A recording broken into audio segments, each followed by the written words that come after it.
Hello, and welcome to another week at the bungalow. This time, dry lining in the main family kitchen area, and we're also connecting the services to the island, or what will be the island in the kitchen.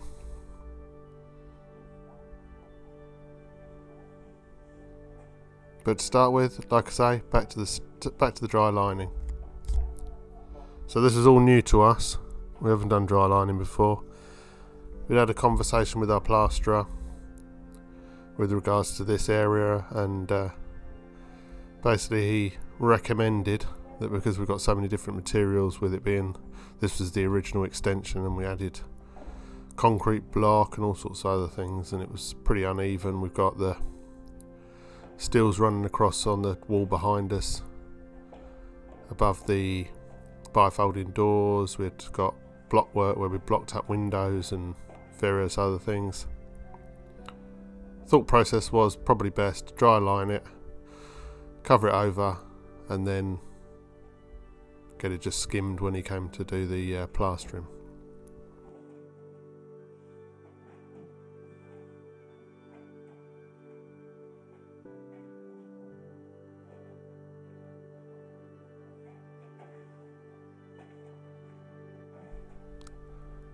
However, like I say, this is all new to us, so there was a certain amount of learning or watching others on YouTube. We're no different to anybody else, to find out how it's done, and then giving it a go.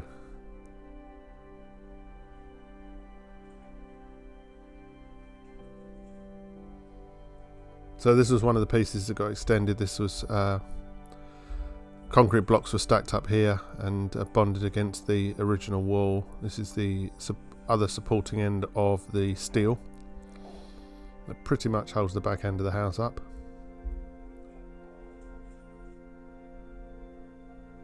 Disconnecting here the services that we put in temporarily for our temporary kitchen. They've been running across and serving us well.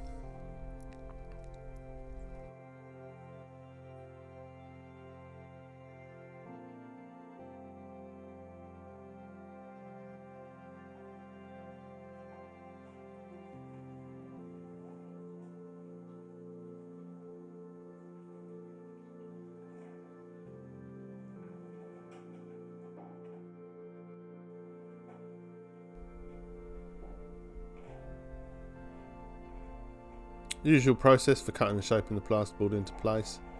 The main difference with the dry lining is the sort of dot and dab of the plasterboard adhesive to hold it into place. You'll see that shortly. This piece here where it's up against the block work, construction adhesive to hold it into place, and we've also got wooden battens that we put in place either side, so where the two boards meet, there's a wooden batten just in there so we can screw into it. And then we've got some framing that goes around the pipe work that runs upstairs, because just behind that is the main sort of service area, so we've got a soil stack in there that runs, obviously not just drains the kitchen but also drains the upstairs bathroom, and then all the plumbing services are running up from the boiler up into the floor, and then all the pipework drops down to each of the radiators and up to the radiators upstairs. So that's all hidden in there as well.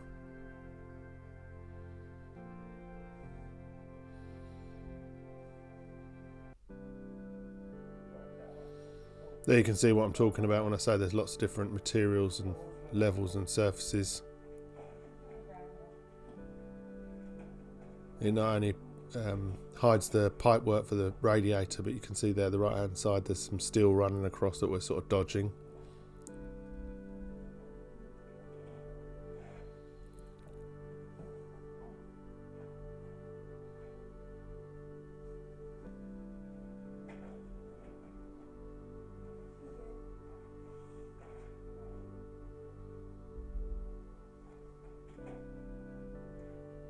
Does make it a lot more difficult when it's a big panel. With the extra weight of the dabs of adhesive, it does become very wafty.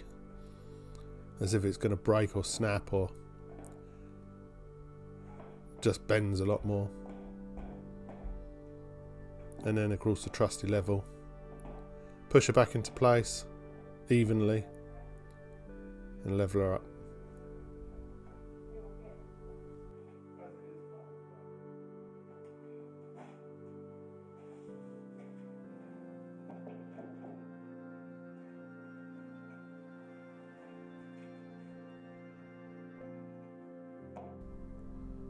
So this is pretty much the process.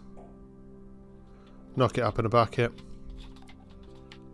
It does give the instructions on the back of the bag, but you pretty much knock it up until it's pretty sticky and thick and it can hold the shape quite well. We just daubed it across evenly across the panel to get the adhesion, and then it's up and into place. Instant satisfaction. Nice flat wall. Covers up all those evils.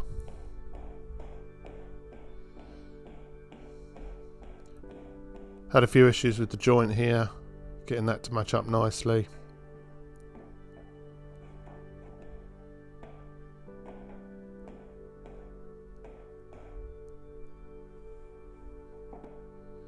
But with all these things, nothing the plasterer couldn't sort out if need be.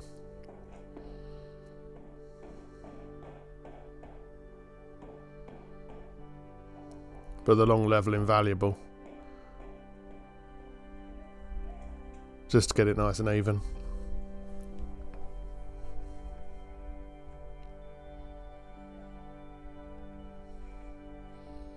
As is always the case, we're having to shift stuff around, so there's doors and stuff behind us there to get out of the way while we're trying to get this piece done. Offering up to make sure it fits alright.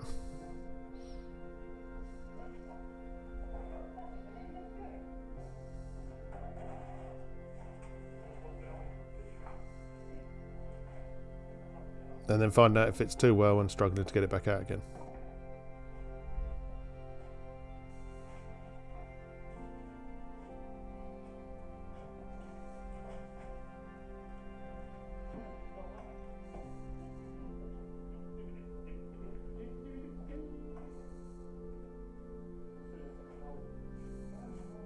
Once again, process.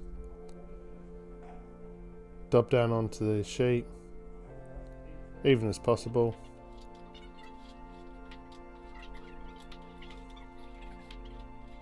Just to make sure you get an even stick across the whole board and you can level it or get it vertical.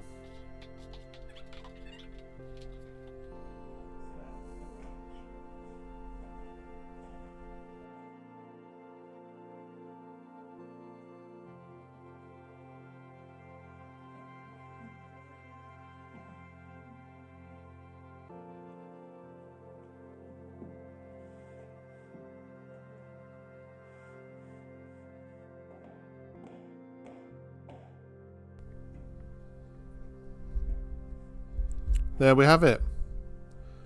All covered up, all done. Ready for plasterers.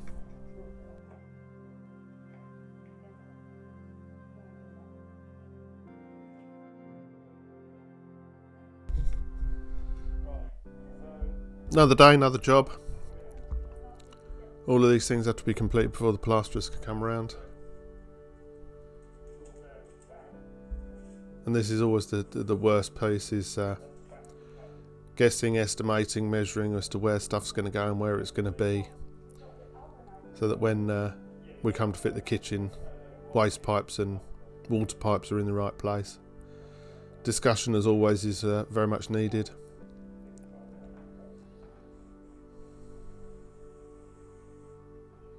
So here we have a solid concrete floor slab.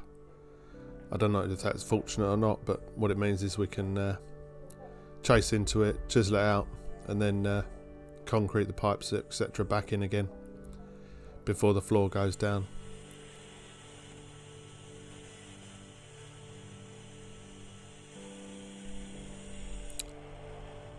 Trying to keep dust to an absolute minimum, so we're using the wall chaser. Obviously got the diamond blade in there for the wall chasing, and we've connected to the vacuum cleaner to suck up all that dust. Works surprisingly well, as you can see. I mean, Bearing in mind this would literally be chucking dust everywhere. It works amazingly well. We used this on several occasions. We had a few new traces we had to put in sort of after the main bulk was done, and yeah, having the vacuum cleaner on it really does work well. It's quite incredible. Although it does fill up the bag very fast.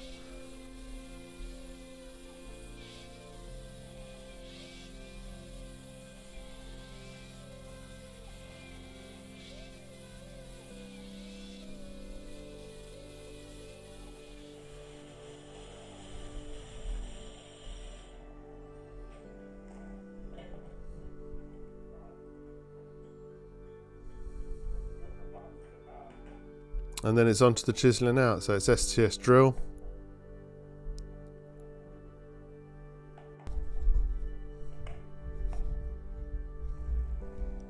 And the laborious job of chopping out the concrete.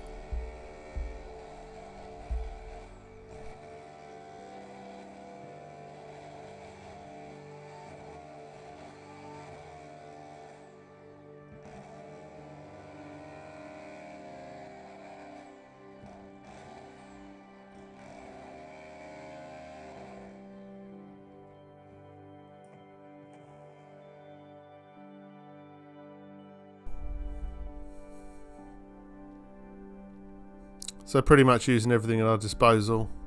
We've obviously got the STS drill, using the hammer and chisel, trying to get the levels right. We've got the 40mm pipe work to try and hide in there. A couple of 15mm pipes and some electrical cables all going across and all in the same place. As you can see, the main breaker came out as the Makita decided to give up the ghost on us.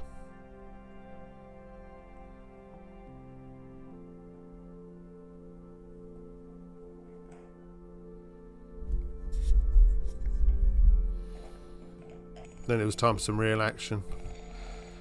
Bit over the top probably just to break out this small area, but like I say, the Makita gave up on us. Just stopped hammering altogether. No idea what's wrong with it.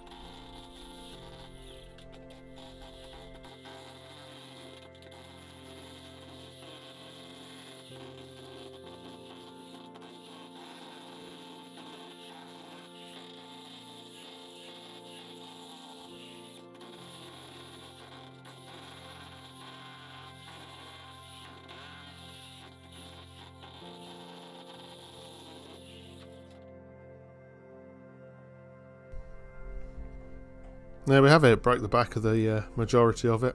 Time for a clear up. Bit of a sort out. Stop the bits of masonry getting in your knee.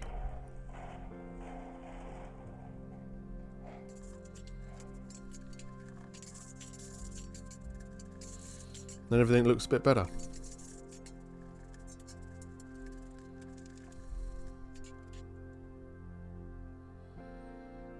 New STS drill. A few days later, time goes on, things change.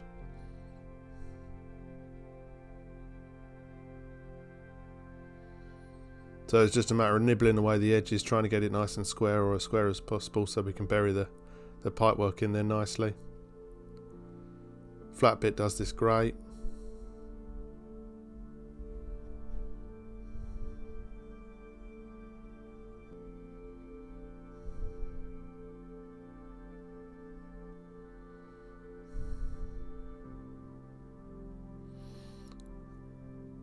Extending the end out, get the pipes in.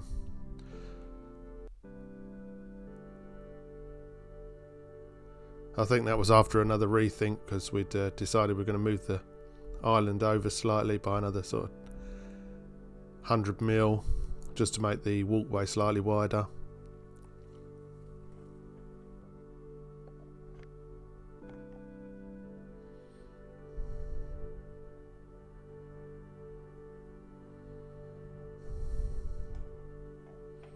There you can see we've got the boxing in around the surfaces.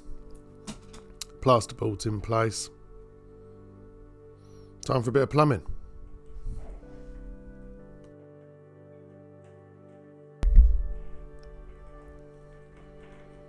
So not really my forte, and I'm no expert, definitely. Like all these jobs, really. But working on the fact, long as it's got a fall and it goes towards the drain pipe, we're all good. It's a nice solid piece. Joints are in the end there, in the where you can access them in the boxing. Straight piece in between with no joints. I mean, if it needs rodding out, we'll probably be adding some sort of access underneath the sink, so we can rod back along the pipe if need be. And then as far as the main soil stack is concerned, there's an access panel or access chamber just the other side of the wall on the outside. So trying to hit all the bases and tick all the boxes with regards to future maintenance and future problems that may come up. This is a kitchen sink at the end of the day, and it always ends up with all sorts of tea leaves and grease and everything else going down it. So marking up with the angles, it's already been offered up to get it in the right place. Marking the angles so that when I glue them up, I can get the angles exactly right again.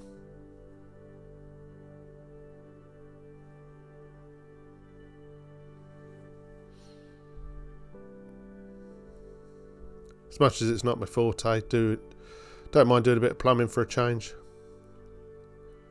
Makes a change from smashing things up.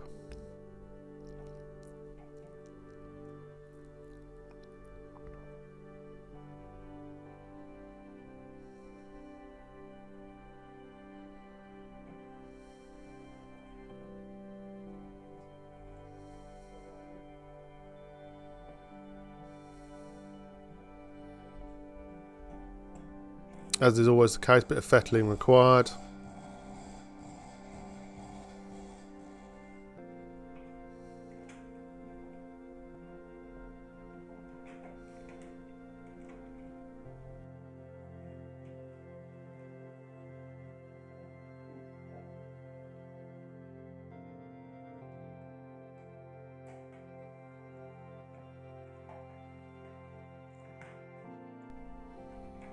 And of course got some 15mm pipe going in there as well for the hot and cold feeds to the kitchen sink.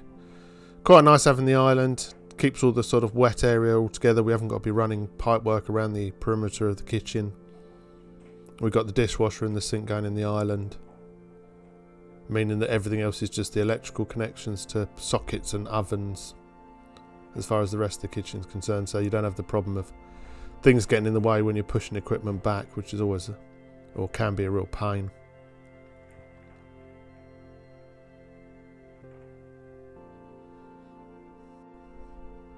So this is probably one of the biggest issues we had, which was getting the connection into the soil pipe. Please accept my apologies for the lighting. So it's something we're working on as far as the filming of all these different things. LED work light, not the one for when you're doing filming.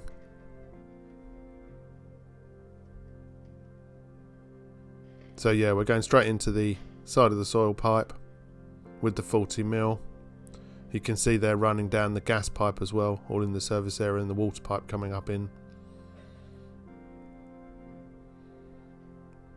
But we're working around the boxing and trying to make it so that we've got access at all times if needed. Marking up around the collar. Giving us some marks to work on where we need to drill.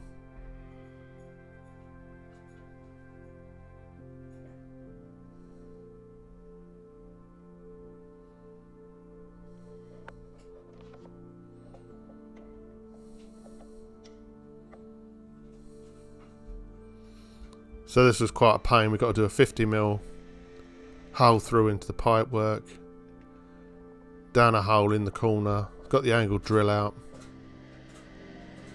I don't think the spinning blade helped the refresh rate on the camera with that and the work light, so once again apologies.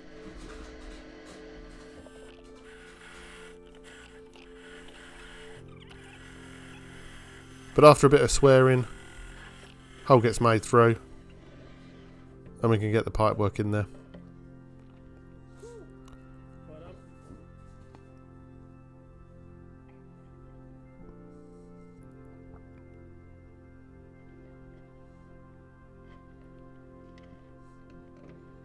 So glue on the collar.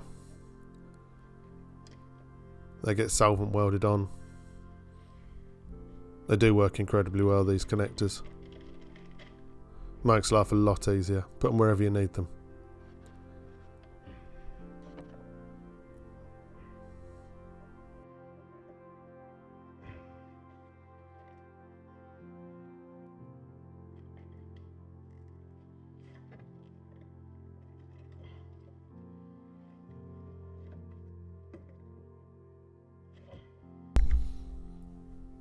So with the final bit of drainage in place, and before I leave you with a